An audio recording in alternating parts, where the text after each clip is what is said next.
Welcome to Midnight Motivation, a real and raw podcast about motivation, entrepreneurship, and achieving success. I'm your host, Tony Pec. Welcome back to all my fellow bosses, part of the Midnight Motivation mob. Appreciate you all being a part of this movement. I also want to welcome all the new listeners, and if you do want to join the Midnight Motivation mob to be a part of this amazing movement, all you have to do is simply subscribe, rate, and review. So, today's episode, I want to talk about a little bit about me and my cars. You know, the cars that I've had from when I first got my license, leading up to my Maserati now, because I do get a lot of questions about how I got this car. So I want to clarify with a few things, and I also get a lot of messages about people saying, you know, the Maserati might not be the best financial decision, but I strongly disagree with that, and in this episode I'm going to clarify why. So let's backpedal a little bit from when I first got my license. I come from humble beginnings, like I said, you know, from lower middle class, nothing crazy.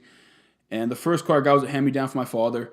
It was a 2000 Honda Civic, and it was a light baby bluish type of blue, and it was a fucking piece of shit, but I loved that car, man. I had a lot of fun in that car with me and my friends, but it was the definition of a trap car pretty much, but I didn't give a fuck, you know. It was my first car. You love your first car, especially if you're a guy. You know, I took care of it, I cleaned it, and I was in high school and I had that car, but then when I went to college, I still used that car. I dormed, but once I started working in the city, I didn't like taking the train. I felt like I worked too hard to take the train, so I wanted to commute to the city.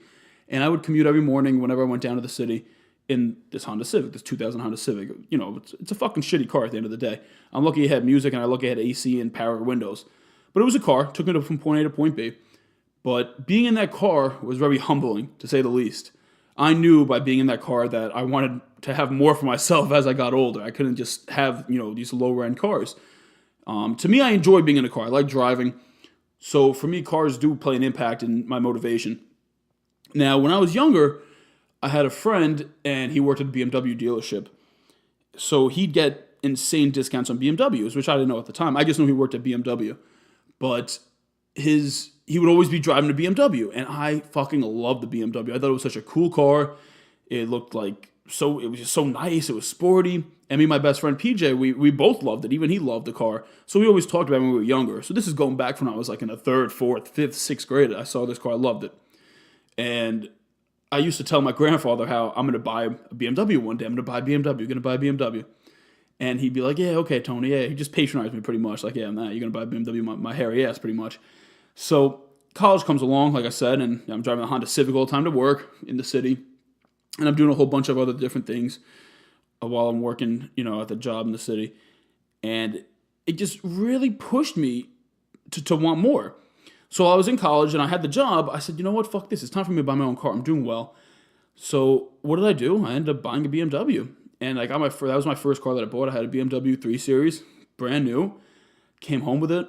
I fucking loved the car. I was a full-time college student, and I didn't give a fuck. I had the money to afford a BMW, you know, but I worked hard for it. But it seemed on paper that it was a stupid decision because, like I said, I was a full-time college student who had no business driving a BMW. This is a car that, you know, yeah, it's just a 3 Series, but some people, that's their dream, like just to own a BMW, and they never even get to that goal. So why, to me, was it a good decision to get this car? And for me, it was whenever I woke up in the morning. Now, I used to be in the city to work. I'd get in by 6 a.m. So I'd wake up at 5 and I'd leave at 5:30 and I'd be in the city by 6. Sometimes I would go to the gym before I went to work. So I'd be up at 3:30, 4 in the morning. And me waking up and getting in the BMW, knowing that it was mine, it pushed me. It pushed me to keep going. And it also pushed me to achieve more because, like I said, coming from a lower middle class, my dad never had BMW. You know, we drove Hondas most of our lives. I've always been in Hondas. And he never thought, you know, I would get a BMW. He never thought he'd have a BMW. He just never wanted one because he didn't think he could have it. So me getting in that car, it was more to me than just a car. You know, it pushed me to want to do better because I knew I could do better because I already had better. So once I got in that mindset and I would take that car to work every day, about 6 months went by, and I said, you know what? It's time to refocus my energy and think of a new goal in a car. So at this time, I was still in college as a junior. I said, you know what? My next fucking car is going to be a Maserati. I always wanted an Italian car. I wanted a foreign Italian car. And I said, how the fuck am I going to afford a Maserati? I didn't know how I was going to do it. I just knew that's what I wanted. And I do that with a lot of things in my life. I pick a goal first, and then I figure out a way to get there. It's kind of like that saying, shoot first, aim after. I do that with a lot of things in life, and it's been a fantastic way for me to achieve what I want. Because a lot of people, they just don't pick a goal. They just go forward and they hope something good happens. You can't do that. You have to have a concrete. I think the more concrete and detailed out it is, the more plausible it is for you to achieve it. So what did I do when I was in college? I would go to car dealerships and I would test drive these high-end cars. And I would focus mainly going on Maserati. I would go up to Maserati in Greenwich, which is a very wealthy area. If you don't know Connecticut, Greenwich is fucking big money. And I would go test drive the Maserati Ghibli SQ4, the car I wanted. I would test drive it. I would find out exactly how much it would cost, exactly how much the down payment is, the monthly, the taxes, the cap cost reduction, how much the service is, how many miles I can get, how much is the oil change, how often do I have to bring it in, how much of the tires cost for the replacement, how much of the rims. I found out exactly how much it would cost for me to be able to have that car. And by doing so at such an early part in deciding I wanted that goal, I was able to focus and harness my energy as I went on for the next 3 years to make myself be able to afford that car, because I had a concrete goal in mind. I knew what I wanted, and I knew I had to make a lot more than what the car would cost just to be able to afford the car. So 3 years go by, almost 3 years go by. College is nearing the end, and I told people, like, once I graduate college, a few months, about 6 months after, I'm going to buy a Maserati. And everyone thought I was a fucking deranged lunatic, except for a select few people. And my production manager, Mike, he was one of those select few. But mostly everyone else just, they would patronize me saying, yeah, okay. Or, yeah, you're fucking nuts. They just blatantly tell me. But I didn't give a fuck. I knew I was going to be able to get that car without a doubt in my mind. So college goes and comes. Graduate. Months go by. Sure enough, BMW leases up.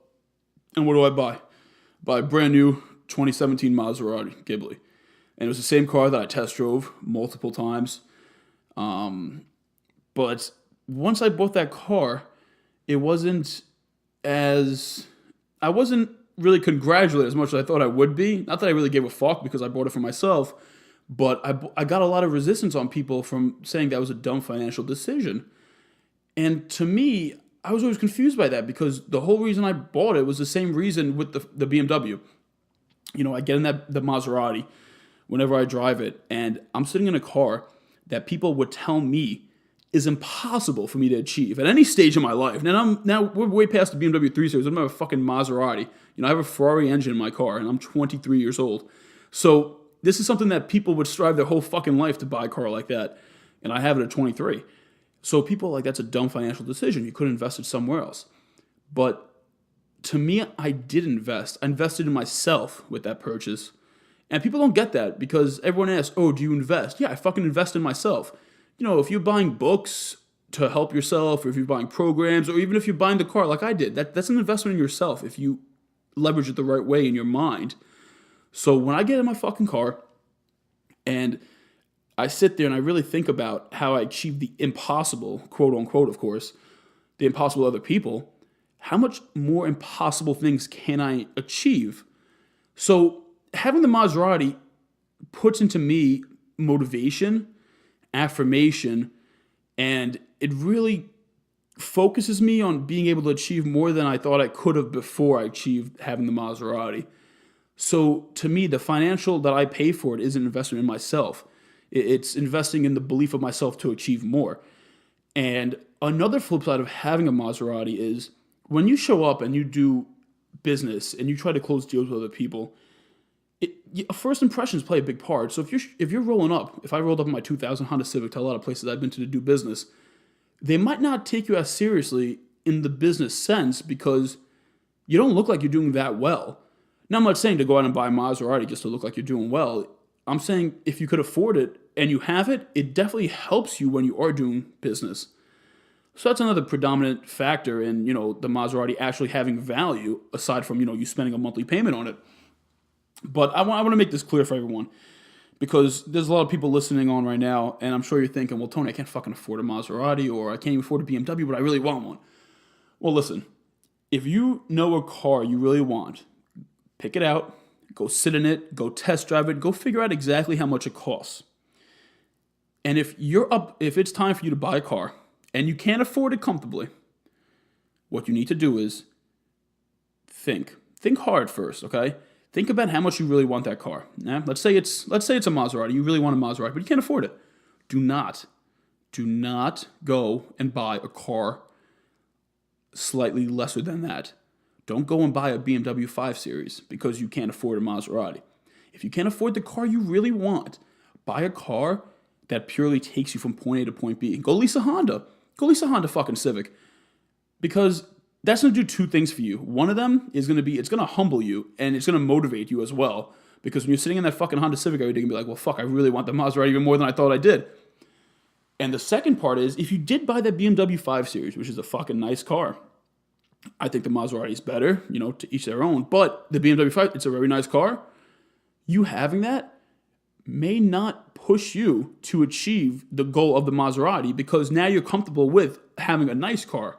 It may not be the car you wanted, but it's a nice car. So you might end up settling on that car instead of you having a Honda for 3 years, and then you can upgrade to the car that you actually really wanted. So sometimes you have to give up the short-term pleasure for your long-term goal. And people don't really understand that. If you can't get exactly what it is you want, don't waste your time, energy, money, and effort on taking something lesser because it doesn't do anything for you. When you're buying these nice cars, you do it for a reason. Do it for yourself, but make sure it has a reason, it has value, it adds value to you. So to me, guys, this is what calculated perseverance is, and I love to live by this. Calculated perseverance is when you go out and you calculate meticulously what something is going to cost, so something that you want to achieve is going to cost, and you keep persevering past each roadblock and hurdle until you're able to actually afford that goal that you set in your mind. So just take calculated perseverance like I did with my car. I pick a goal, I find out how much it costs, and I keep on going until I'm able to afford it. You can apply that to anything in your life. So everyone, that's my story with my cars, from the humbling start with a 2000 Honda Civic to my BMW 3 Series when I was a full-time college student to the current Maserati that I have now at 23. My next car, Ferrari California, I'll be test driving it this summer 2018, and you guys will see plenty of pictures of that. But I'm going to get myself in that mindset, getting ready to be able to afford it, finding out how much it will cost me.